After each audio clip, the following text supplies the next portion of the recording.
Antes de começar o relato, tenho que dizer algumas coisas.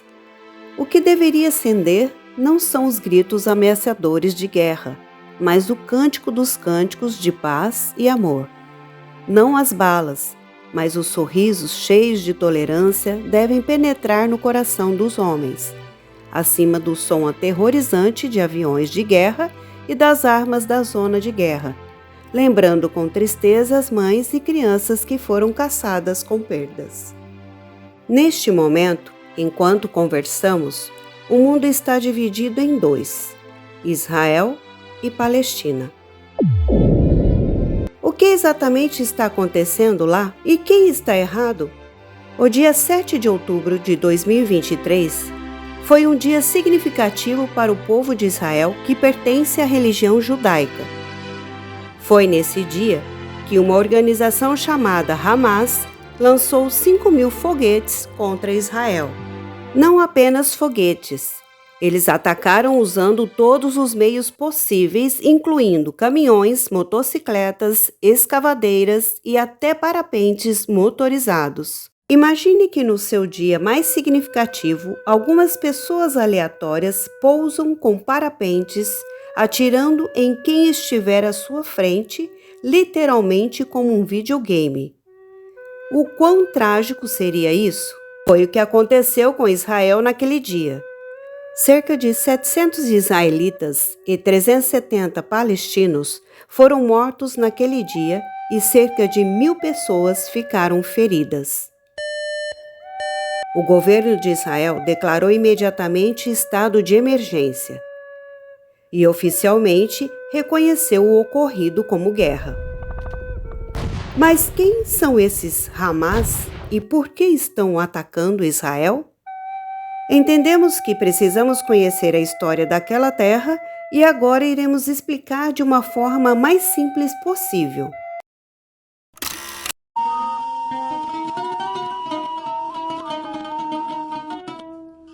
Jerusalém está localizada no Oriente Médio. É uma das cidades mais antigas do mundo, considerada a peregrinação sagrada por 3 grandes religiões: cristianismo, islã e judaísmo. Jerusalém é o lugar onde Jesus Cristo passou sua vida adulta e foi crucificado. A Bíblia menciona Jerusalém mais de 800 vezes e diz que o Senhor escolheu Jerusalém e habitará lá para sempre. De acordo com o Alcorão, o livro sagrado do Islã, Jerusalém foi o lugar onde o profeta Maomé visitou antes de ir para o céu. No judaísmo, acredita-se que o seu primeiro templo foi estabelecido em Jerusalém. É de conhecimento de todos a forma como Hitler tratou os judeus e como o genocídio aconteceu, mas o problema é que não foi apenas Hitler, como também alguns seguidores do cristianismo que sempre tiveram problemas com os judeus porque acreditam que os judeus também queriam crucificar Jesus Cristo. Por esse motivo, há quase 1000 anos atrás, muitos judeus foram mortos por esses cristãos. Até agora, sempre houve algum tipo de problema entre as duas comunidades, mas esses cristãos sempre tiveram vantagem e os judeus foram os que sempre sofreram.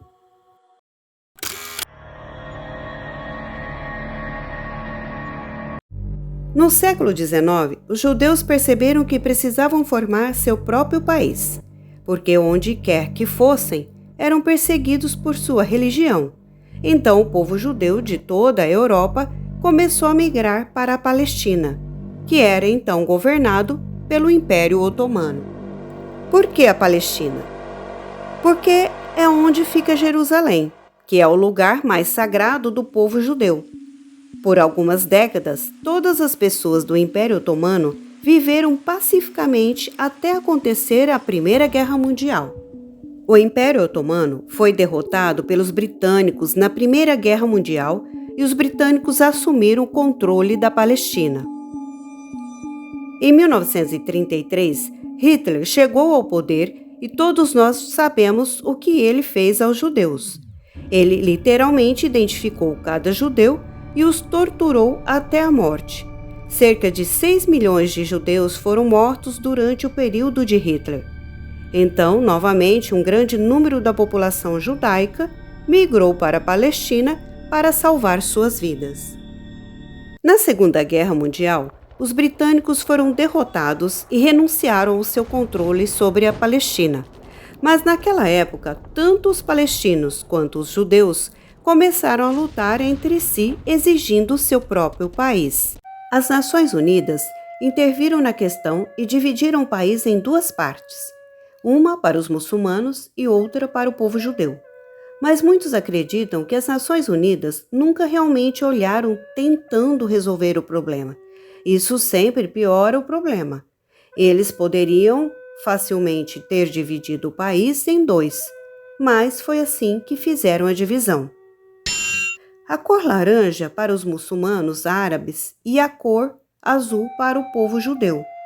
Muitos acreditam que eles fizeram isso intencionalmente porque a ONU queria que eles lutassem entre si o tempo todo.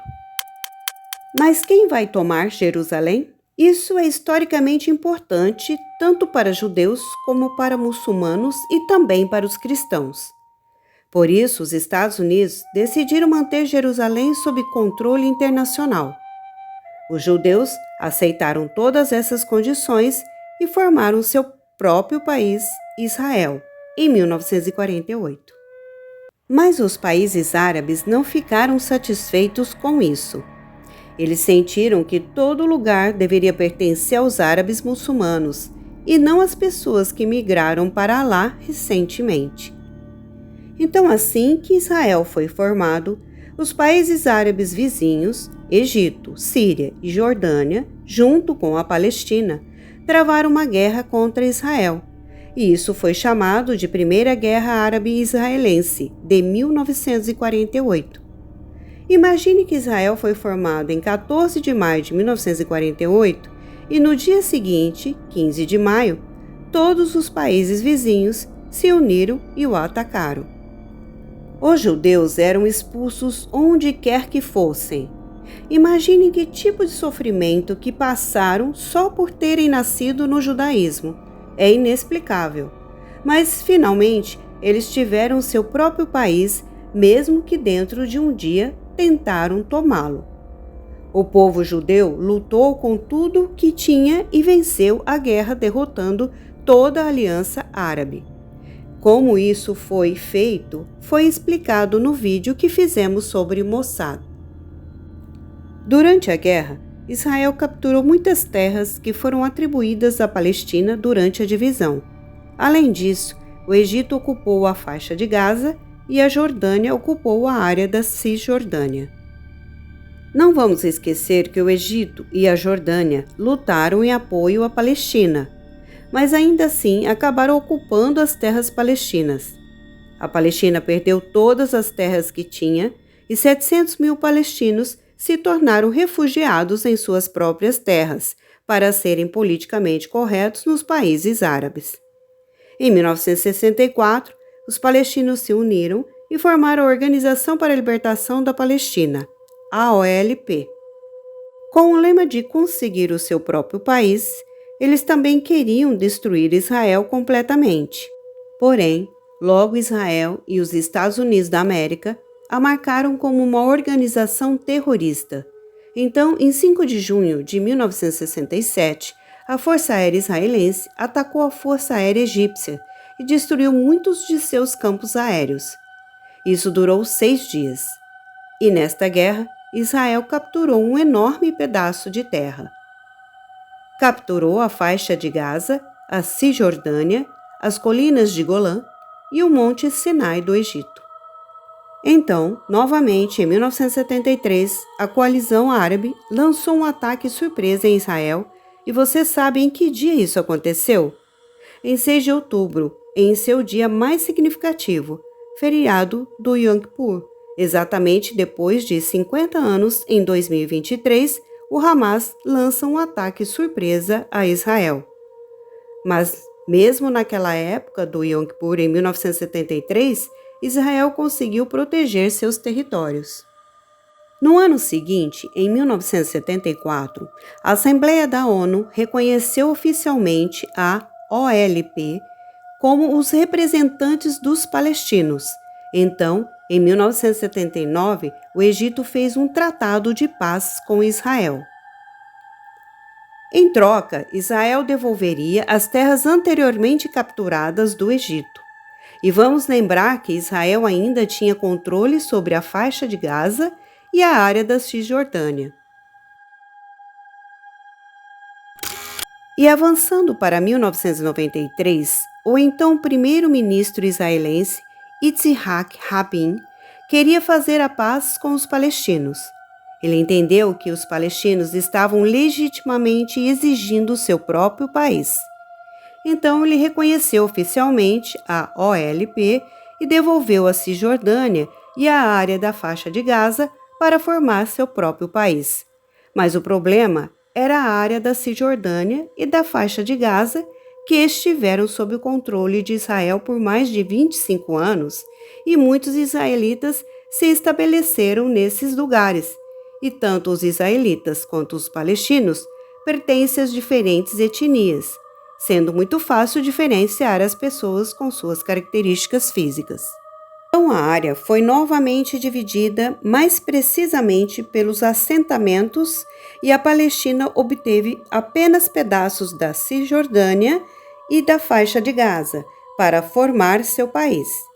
Finalmente, a paz foi estabelecida e a Palestina foi oficialmente reconhecida como um país. Porém, alguns extremistas de ambos os países não gostaram da formação da Palestina. Por isso, assassinaram seu próprio primeiro-ministro por fazer a paz com os palestinos.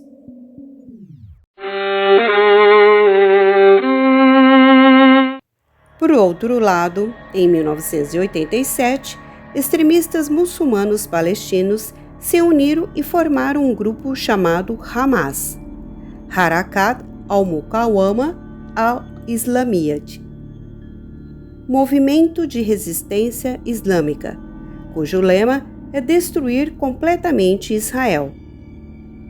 O Hamas não estava apenas contra Israel, mas também contra a OLP, porque estava fazendo a paz com Israel, e este grupo é a única razão de tudo o que está acontecendo hoje.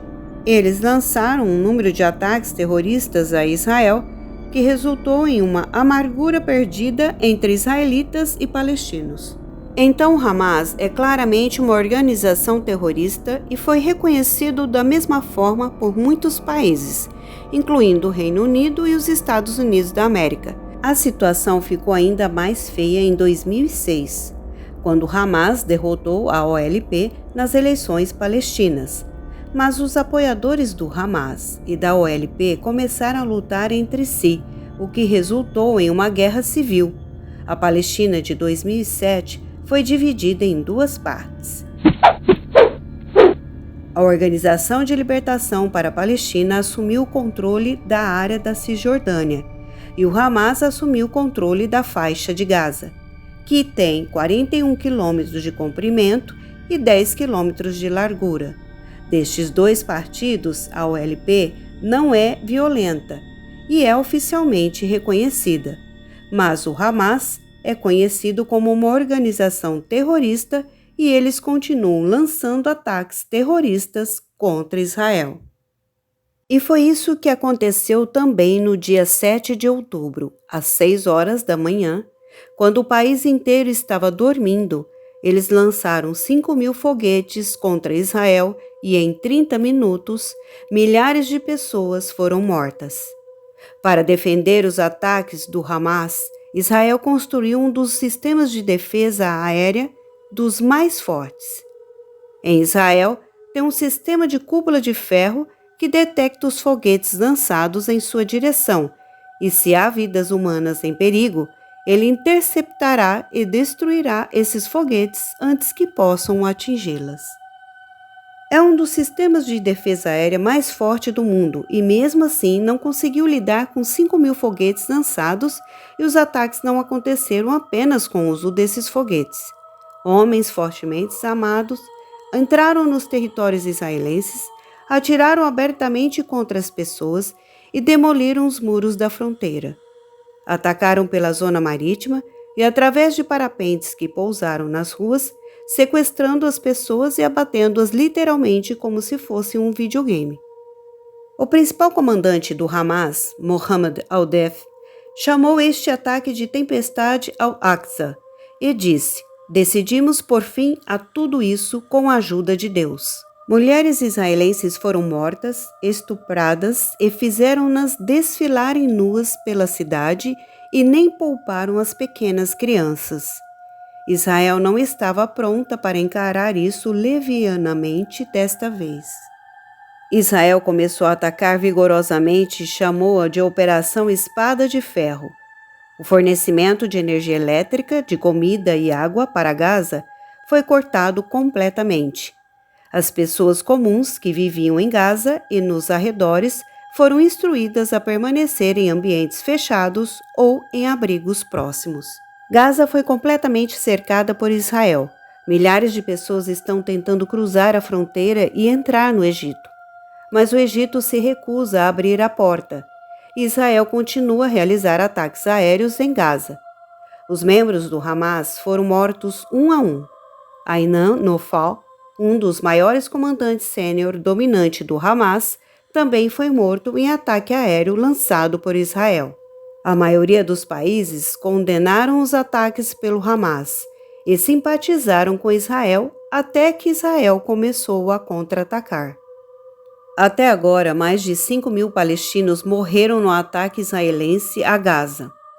Um hospital foi bombardeado em Gaza, o que resultou na morte de mais de 500 pessoas, e todos os países começaram a condenar Israel por atacar um hospital.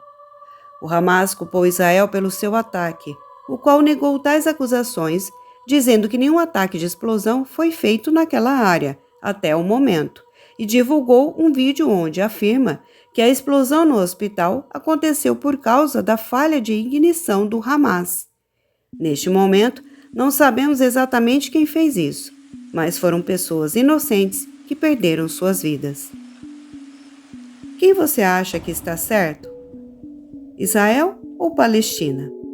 A Palestina tem uma causa que é a sua terra, e eles não deveriam viver como refugiados em sua própria terra, mas quando vieram os britânicos, o país foi oficialmente separado em duas partes. A Palestina se recusou a aceitar a divisão e travou guerra contra Israel, o que resultou na perda de todas as suas terras.